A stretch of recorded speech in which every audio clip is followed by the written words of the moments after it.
जल्दी से चारपाई के नीचे छुप गई। बाकी 6 बहनों को खबर न हुई। चुड़ैल ने उन सबको पकड़ लिया। सबसे पहले उसने बड़ी बहन से पूछा, मेरे नर्म नर्म चूजे, बोल तुझे कहाँ से खाना शुरू करूं? मेरे सर से खाना शुरू करो, क्योंकि उस अहमक ने आयशा की बात न समझी। अस्सलाम वालेकुम रहमतुल्लाहि व बरकातुहू। मेरे अजीज दोस्तों, आज हम देखेंगे किस्सा 7 जवान बहनों का और एक कुत्ते का। तो आइए स्टार्ट करते हैं वीडियो को। अगर वीडियो अच्छा लगे तो लाइक कर देना और चैनल को जरूर से सब्सक्राइब करना। तो देखते हैं ये वीडियो। बिस्मिल्लाहिर्रहमानिर्रहीम।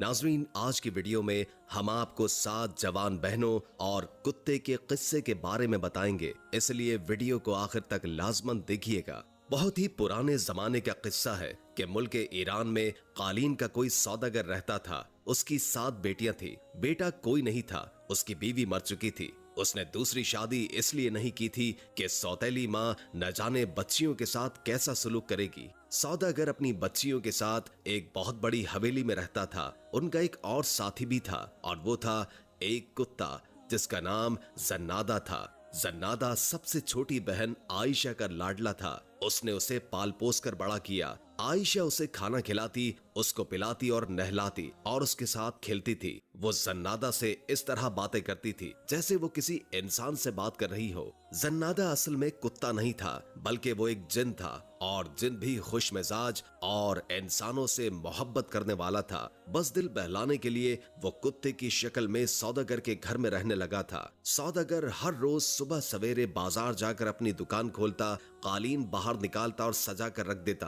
दोपहर को खाना खाने के लिए घर आता था और फिर दुकान पर चला जाता और शाम तक दुकान पर ही मसरूफ रहता था। उसकी जिंदगी इसी तरीके से गुजर रही थी। एक रोज दुकान से वापसी पर वो मस्जिद के सामने से गुजर रहा था कि उसे एक आवाज सुनाई दी, ऐ मुसलमानों, खुदा को याद करो, सिर्फ वही भरोसे के काबिल है। ऐ गुनाहगारों, खुदा सब कुछ देखता है, उसी की तारीफ करो। याद रखो कि हज करना हर मालदार मुसलमान पर फर्ज है। आप में से जो भी खुदा का घर देखना चाहता है, रसूल अल्लाह सल्लल्लाहु अलैहि वसल्लम के रोजे की जियारत करना चाहता है, उसको इत्तला दी जाती है कि हाथियों का काफिला इस महीने की 5 तारीख को रवाना होगा। सौदागर ने ये मनादी सुनी तो उसके दिल में ये तमन्ना पैदा हुई कि वो भी हज के लिए जाएगा। उसने पक्का इरादा कर लिया कि वो इस साल मक्के जरूर जाएगा और खुदा के घर में हाजिरी जरूर देगा। वो जल्दी जल्दी घर पहुंचा और बेटियों से कहा कि मेरी प्यारी बेटियों, तुम देख रही हो कि मेरे बाल सफेद हो चुके हैं, लेकिन मैंने अभी तक हज का फर्ज अदा नहीं किया और ना ही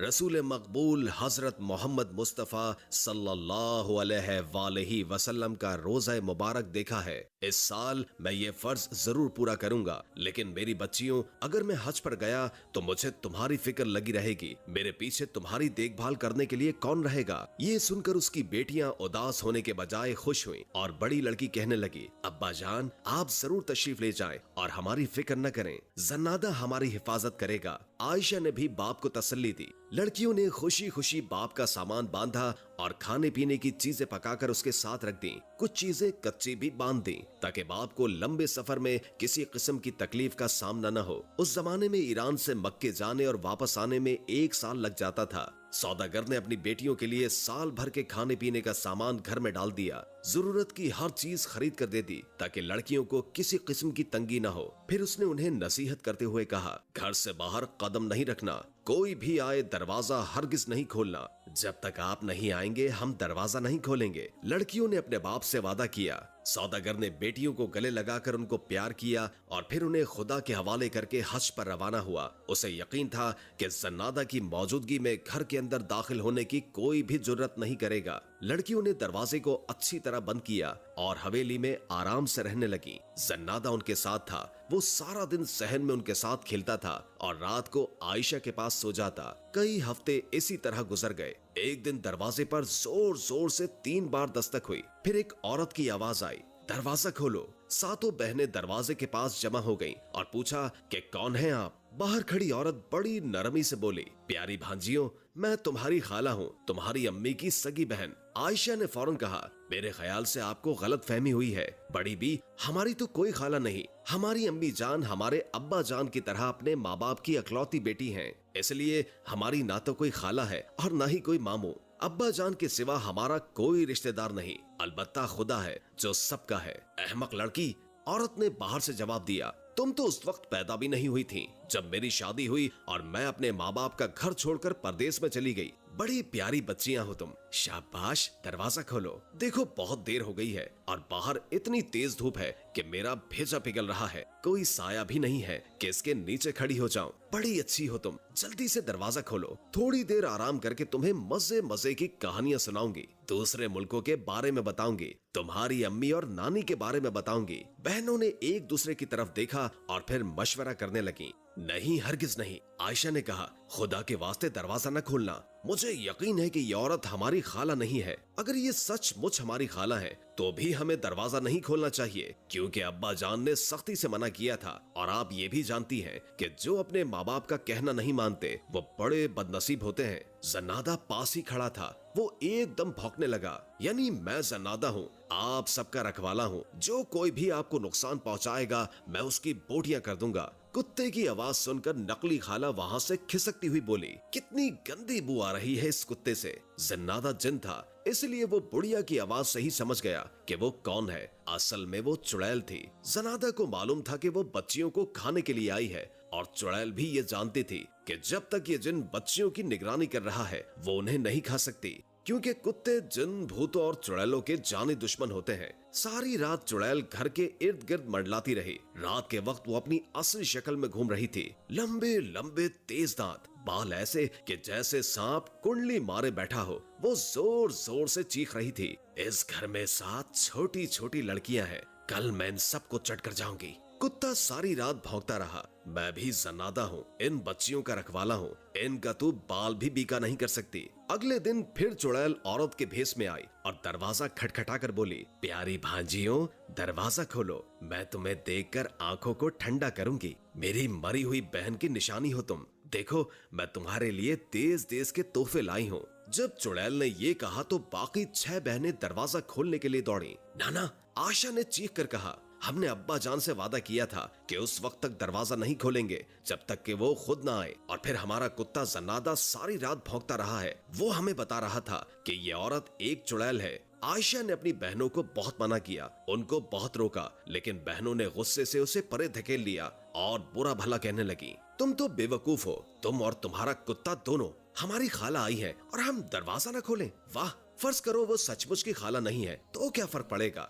ऐसी नर्म दिल बुढ़िया हमारा क्या बिगाड़ सकती है? वो हमारे लिए तोहफे लेकर आई है, वो हमें मजे मजे की कहानियां सुनाएगी। आयशा फिर भी न मानी और बहनों का रास्ता रोक कर बोली, नहीं नहीं, मैं दरवाजा नहीं खोलने दूंगी। लेकिन बहनों ने कुछ भी परवाह नहीं की और 2-3 थप्पड़ मारकर उसे परे धकेल दिया और फिर दरवाजे की चौखट खोल दी। खाला जान तशरीफ लाइए। मगर रास्ते में जन्नादा खड़ा था। वो गुस्से के मारे जोर जोर से भौंक रहा था। वो चुड़ैल उसके डर से आगे न बढ़ी और वहीं खड़े खड़े हाथ फैलाकर बोली, बेटी, इस कुत्ते की बदबू से तो दिमाग उड़ता जा रहा है। जब तक इसे जान से नहीं मार दूंगी मैं अंदर नहीं आऊंगी। बड़ी बहनों ने उसी वक्त कुत्ते को पकड़ा और गला घोंटकर मार डाला। आयशा बेचारी बहुत रोई, बहुत चिल्लाई, बहुत मना किया, लेकिन बहनों ने एक भी न सुनी। वो 6 एक तरफ और आयशा अकेली एक तरफ। वो गरीब क्या कर सकती थी? आयशा को कुत्ते के पास छोड़कर बाकी बहनों ने बड़ी बी को अंदर बुला लिया। जो ही चुड़ैल ने दरवाजे के अंदर पांव रखा, मुर्दा कुत्ते की लाश भौंकने लगी। बुढ़िया फिर पीछे हट गई और बोली, तौबा तौबा, मरे हुए कुत्ते से तो और भी बुरी बू आ रही है। मैं तो अंदर नहीं आऊंगी, पहले इस कुत्ते को जला दो। बड़ी बहनों ने फौरन कुत्ते की लाश को जला दिया। आयशा उन्हें न रोक सकी, लेकिन जब आग अच्छी तरह बुझ गई तो कुत्ते की राख समेटकर रुमाल में बांध ली और अपने पास रख लिया। फिर अलग बैठकर अपने प्यारे कुत्ते को याद करके रोने लगी। बहनों ने बुढ़िया के लिए अच्छे अच्छे खाने तैयार किए, उससे मजे मजे की बातें सुनती रहीं। दिन के वक्त तो बुढ़िया लड़कियों के साथ हंसती और बोलती रही जैसे सचमुच की खाला हो। उसने लड़कियों को तोहफे भी दिए, लेकिन जब रात हुई तो वो अपनी असल शक्ल में आ गई। उसकी आंखें अंगारों की तरह चमकने लगी, छुरियों की तरह तेज और लंबे दांत बाहर निकल आए, बाल सांप की मानन फनकारने लगे, हाथ तेज नाखूनों वाले बन गए। वो बेचैन होकर इधर उधर टहलने लगी और चीखने और चिल्लाने लगी, इस घर में 7 बहनें हैं, मैं आज इन सबको खा जाऊंगी। आयशा को बुढ़िया पर पहले ही शक था। वो जल्दी से चारपाई के नीचे छुप गई। बाकी 6 बहनों को खबर न हुई। चुड़ैल ने उन सबको पकड़ लिया। सबसे पहले उसने बड़ी बहन से पूछा, मेरे नर्म नर्म चूजे, बोल तुझे कहाँ से खाना शुरू करूं? मेरे सर से खाना शुरू करो, क्योंकि उस अहमक ने आयशा की बात न समझी। बड़ी बहन ने जवाब दिया। बुढ़िया ने मजे लेकर बड़ी बहन को खाया, फिर इससे छोटी बहन के पास गई और बोली, मेरे नर्म नर्म चूजे, बोल तुझे कहाँ से खाना शुरू करूं? पहले मेरे अहमक हाथों को खाओ, क्योंकि उनसे मैंने आयशा को मारा था। दूसरी बहन ने जवाब दिया। चुड़ैल उसके हाथों की हड्डियां चबाने लगी। जब सारी लड़की उसके पेट में चली गई तो उसने तीसरी लड़की से पूछा। लड़की ने जवाब दिया, पहले मेरे कानों को खाओ, क्योंकि उन्होंने आयशा की एक न सुनी। चुड़ैल ने तीसरी बहन को भी निगल लिया। जब उसने चौथी बहन से पूछा तो उसने कहा, पहले मेरी टांगे खाओ, क्योंकि इन बेवकूफों ने आयशा को मारा था। चुड़ैल ने उसे भी हड़प कर लिया। पांचवी बहन ने कहा कि पहले मेरा मुंह खाओ। जब आयशा मुझे दरवाजा खोलने से रोक रही थी तो उसे ये बुरा भला कह रहा था। चुड़ैल ने उसे भी चट कर लिया।